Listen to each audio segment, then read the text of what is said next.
Vorrei una regione dove si mangia bene, si spende il giusto e si fanno tante di quelle curve. Abruzzo!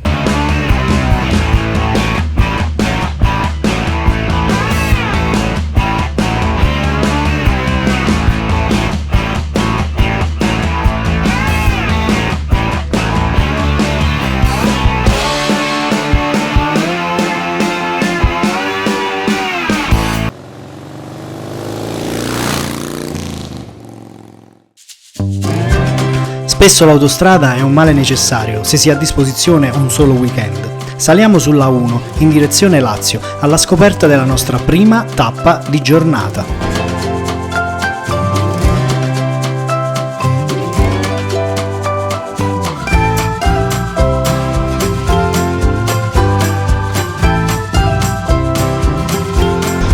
Benvenuto all'isola del Liri! Amico mio! La cascata Grande è alta 27 metri, è una delle poche cascate a trovarsi nel centro storico di una città, eccezione assolutamente da visitare.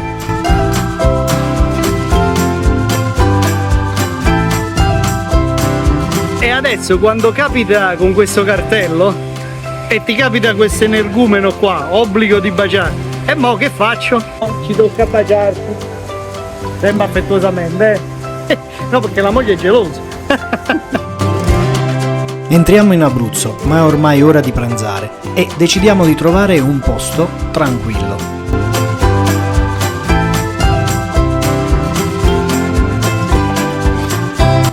Zona picnic, buon appetito? Alla grande. Forca d'Acero, una strada iconica d'Abruzzo. Saliamo verso i Monti Marsicani e ci arrampichiamo a 1538 metri.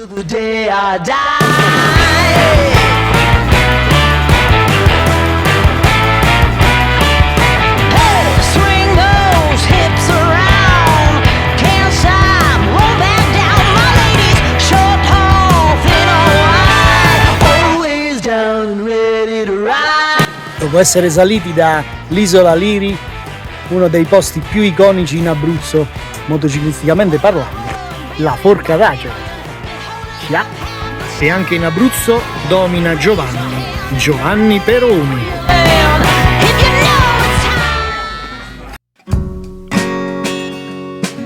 Questa è Anversa degli Abruzzi. Anversa degli Abruzzi fa parte del circuito dei borghi più belli d'Italia ed è la porta d'accesso alle gole del Sagittario.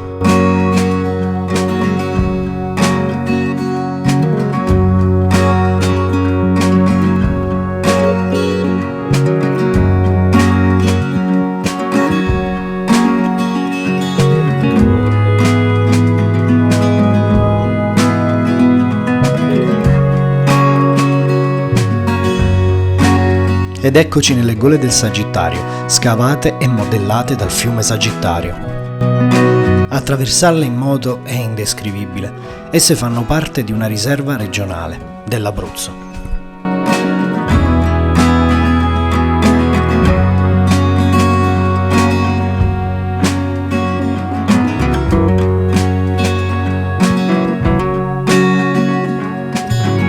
Così arriviamo al lago artificiale di San Domenico, nel comune di Villalago, dove visiteremo l'eremo di San Domenico. Ed eccoci all'eremo di San Domenico, vissuto da San Domenico intorno all'anno 1000, dove dimorò in preghiera. Comprende una chiesetta a navata unica e la grotta scavata nella roccia calcarea.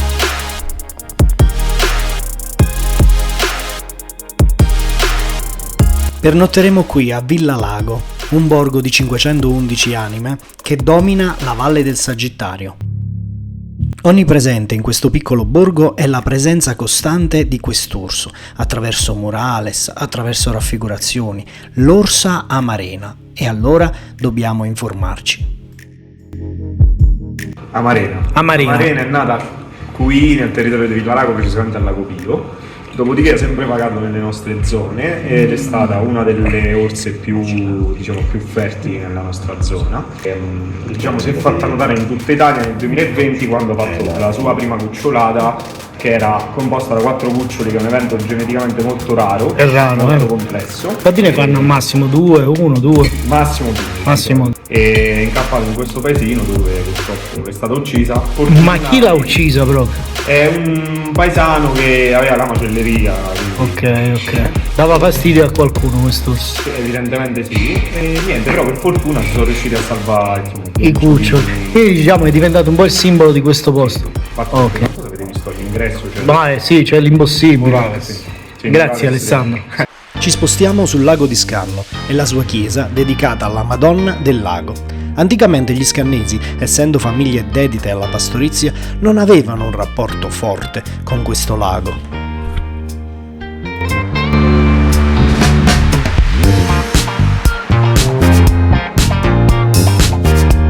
Molti alberghi che guardiamo intorno al lago sono fatti dagli scannesi di seconda e terza generazione, emigrati in Venezuela, ritornati arricchiti.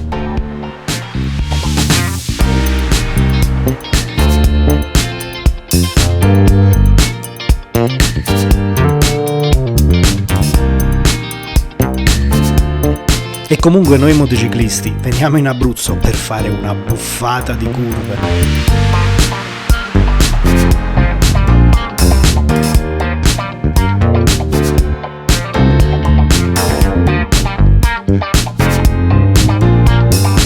Benvenuti al Passo Godi. In ridiscesa dall'Abruzzo ci fermiamo in Molise, a Castelpetroso, all'abbazia minore dell'Addolorata.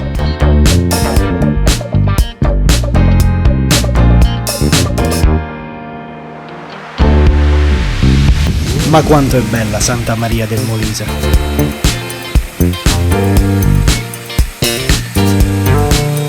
Il riposo del guerriero.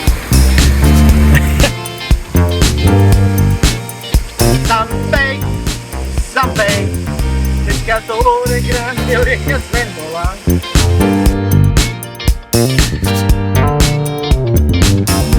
E così si conclude la nostra avventura all'Arco di Traiano a Benevento. Ora è soltanto tutta strada per tornare. Alla prossima!